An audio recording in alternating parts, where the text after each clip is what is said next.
Bismillahirrahmanirrahim. Assalamualaikum warahmatullahi wabarakatuh. Alhamdulillahilladzi arsala rasulahu bil huda wa dinil haqq liyudhhirahu 'alad dini kullihi walau karihal kafirun. Allahumma shalli wa sallim wa barik ala sayyidina Muhammadin wa ala alihi wa sahbihi ajma'ina, amma ba'du. Pemirsa MJA TV yang dirahmati Allah Subhanahu wa taala, mari kita sama-sama lanjutkan pengkajian dari tafsir surat Al-Fajr yang sudah kita awali di pertemuan yang lalu, yang mana kita sudah membahas di pertemuan sebelumnya tentang sifat-sifat manusia, khususnya yang dimiliki oleh orang-orang yang tidak beriman kepada Allah Subhanahu wa taala, yang kita sebagai seorang mukmin harus berusaha untuk menghindarinya supaya kita bisa menjadi seorang mukmin yang sempurna keimanannya kepada Allah Subhanahu wa taala. Kemudian di dalam penutup dari surat Al-Fajr ini, Allah Subhanahu wa taala menjelaskan kepada kita bagaimana keadaan mereka, orang-orang yang tidak mau beriman kepada Allah Subhanahu wa taala, yang membangkang terhadap ajaran Nabi Muhammad SAW. Kemudian nanti setelah penjelasan tersebut akan ditutup dengan bagaimana keadaan orang-orang yang beriman kepada Allah Subhanahu wa taala ketika mereka akan kembali kepada Allah.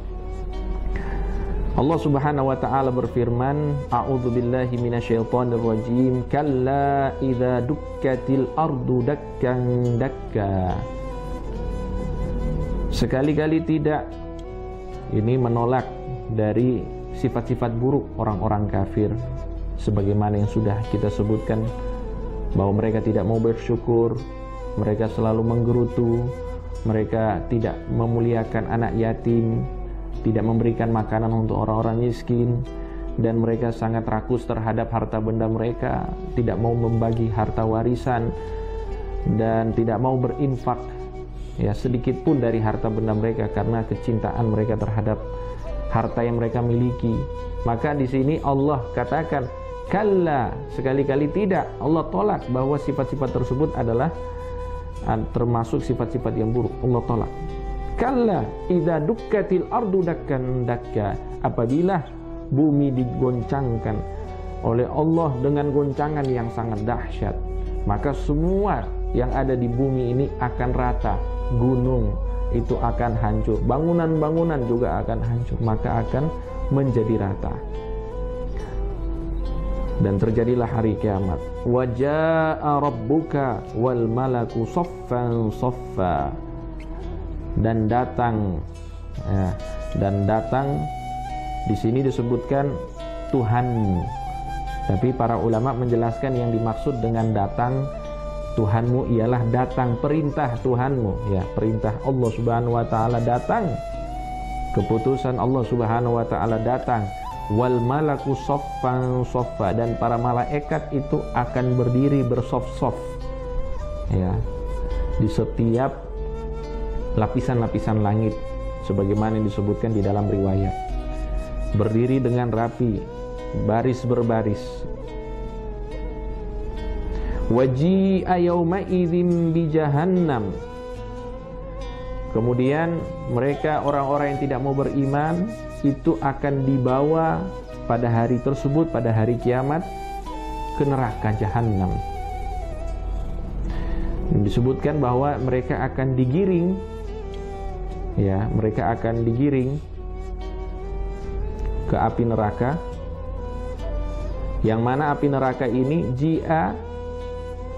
akan dibawa dengan tali-tali, dengan tali-tali yang jumlahnya 70.000, yang mana setiap tali itu akan dibawa oleh 70.000 malaikat. Jadi bisa kita kalikan berapa malaikat yang akan menggiring neraka jahanam yang disiapkan kepada mereka, orang-orang yang tidak mau beriman kepada Allah Subhanahu wa taala. Jadi neraka itu adalah tempat yang besar yang menampung orang-orang yang tidak mau beriman kepada Allah Subhanahu wa taala. Yauma idzi yatadzakkarul insanu wa anna lahu dzikra. Pada hari itu manusia, ya, manusia di sini ialah orang kafir, itu akan mengingat, menyesal atas kekurangan, atas keburukan yang mereka lakukan selama di dunia. Wa anna lahu dzikra, dan apa guna penyesalan mereka? Jadi pada hari itu tidak ada gunanya dari menyesal. Menyesal, taubat itu akan memberikan manfaat sebelum datang hari kiamat dan sebelum nyawa kita sampai di tenggorokan. Yaqulu ya laitani qaddamtu li hayati. Maka orang kafir akan berkata, ya laitani, andaikan aku qaddamtu li hayati, melakukan kebaikan, menerima iman kepada Allah Subhanahu wa taala, melakukan amal soleh li hayati, saat aku masih hidup. Jadi semua orang akan menyesal. Pemirsa MJA TV, semua orang akan menyesal. Terlebih lagi orang-orang yang tidak beriman. Mereka menyesal karena tidak mau menerima iman. Mereka menyesal karena tidak melakukan amal soleh. Karena setiap apa saja yang mereka tinggalkan dari kewajiban, ya, termasuk keimanan, itu mereka akan dapat hukuman atas perbuatan mereka. Mereka meninggalkan amal soleh, mereka juga akan diberikan hukuman oleh Allah Subhanahu wa taala, karena mereka meninggalkan amal soleh yang merupakan kewajiban.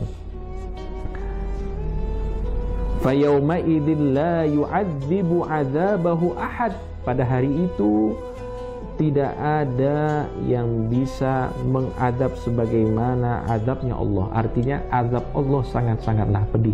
Tidak ada satupun manusia yang bisa menghukum manusia yang lain sebagaimana Allah menghukum hamba-hambanya yang tidak mau beriman kepadanya. Fayauma idzil la yu'adzibu 'adzabahu ahad wa la yuthiqu wathaqahu ahad. Dan tidak ada satupun yang bisa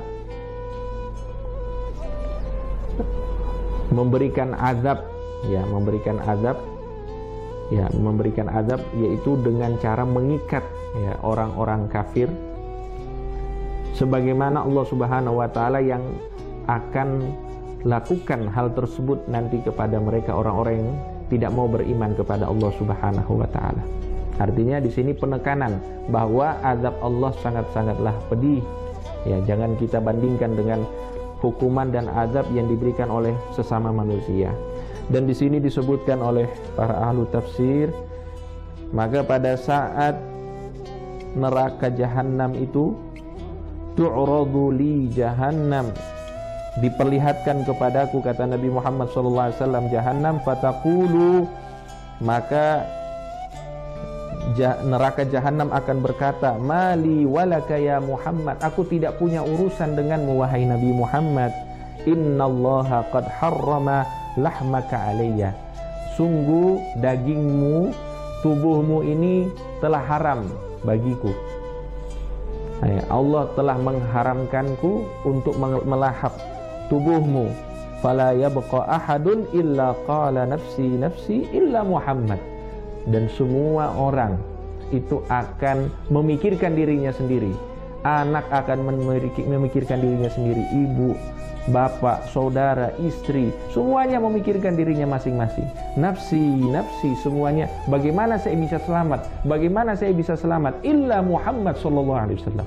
Kecuali Nabi Muhammad sallallahu alaihi wasallam yang telah dijamin dengan jelas oleh Allah Subhanahu wa taala bahwa haram bagi api neraka untuk menyentuh tubuh mulia Nabi Muhammad SAW, dan tidak boleh seorang pun masuk ke dalam surga kecuali surga tersebut telah dimasuki oleh Nabi Muhammad SAW. Fa innahu yaqulu ya Rabbi ummati ummati. Hanya Nabi Muhammad lah yang menyeru pada hari itu dengan seruan, ya Allah umatku umatku, ya Allah selamatkanlah umatku, selamatkanlah umatku. Mudah-mudahan kita termasuk umat-umat yang diselamatkan oleh Allah Subhanahu wa taala berkat syafaat Nabi Muhammad sallallahu alaihi wasallam. Amin ya rabbal alamin. Kemudian penutup dari surat ini, Allah Subhanahu wa taala menjelaskan kepada kita tentang keadaan orang yang beriman kepada Allah Subhanahu wa taala.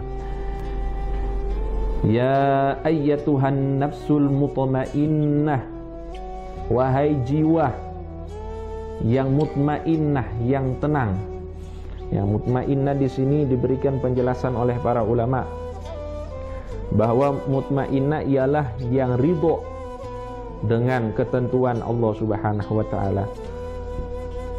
Kemudian juga dikatakan orang yang memiliki jiwa mutmainnah ini ialah orang yang tidak sabar untuk berjumpa dengan Allah Subhanahu wa taala. Kemudian juga ada yang mengatakan bahwa jiwa yang mutmainnah ini ialah jiwa yang selalu berzikir kepada Allah dan tidak pernah luput dari zikir kepada Allah. Dan di sini semua penjelasan itu adalah benar, tapi untuk bisa memahami lebih jelas dari semuanya, ini keadaan setiap kita yang menghembuskan nafas terakhirnya. Nanti akan ada panggilan dari para malaikat yang ditugaskan oleh Allah Subhanahu wa taala bagi orang-orang yang meninggal dalam keadaan iman. Jadi orang yang meninggal dalam keadaan iman berarti dia meninggal dalam keadaan husnul khatimah. Kalau dia meninggal dalam keadaan husnul khatimah, maka dia akan mendengarkan panggilan ini dari malaikat bahwa dia termasuk ruh jiwa yang memiliki ketenangan. Irji'i ila rabbiki, kembalilah engkau kepada sisi Tuhanmu, radiyatan, dengan penuh keridhaan atas balasan yang Allah akan berikan kepadamu, mardiyah, dan engkau akan diridhoi oleh Allah Subhanahu wa taala. Indallah bi'amalika, karena sebab amal perbuatanmu di dunia ini. Fadkhuli fi ibadi wadkhuli jannati, dan masuklah kamu di dalam golongan hamba-hambaku. Ya, semua makhluk-makhluknya Allah termasuk manusia ini adalah hamba-hamba Allah. Tapi yang dimaksud di sini, masuklah kamu ke golongan hamba-hambaku yang soleh, wadkhuli jannati, dan masuklah kamu ke dalam surgaku bersama mereka. Dan di sini jamaah sekalian penjelasan kepada kita semuanya bahwa amal soleh itu adalah sesuatu yang membuat kita pantas dan layak untuk mendapatkan rahmatnya Allah. Untuk mendapatkan keridhaan Allah itu kita harus beramal soleh. Sehingga amal soleh itu jangan sampai kita tinggalkan.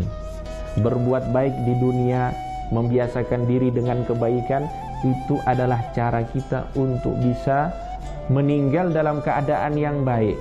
Karena disebutkan oleh Nabi Muhammad SAW, man 'asha 'ala syai'in mata 'alaih. Barang siapa yang hidup dengan keadaan tertentu, maka dia akan meninggal dalam keadaan tersebut. Berarti kalau dia hidup dengan amal soleh, insya Allah dia akan meninggal dalam keadaan amal soleh.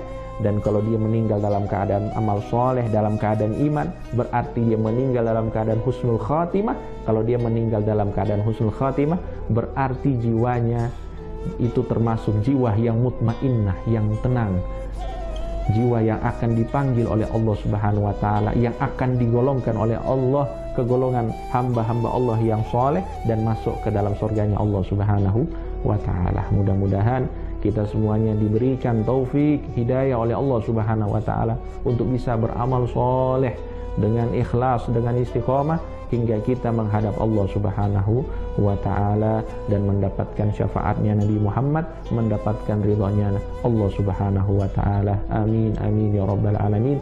Wa sallallahu wasallam wa baraka ala Rasulillah sallallahu alaihi wasallam walhamdulillahi rabbil alamin.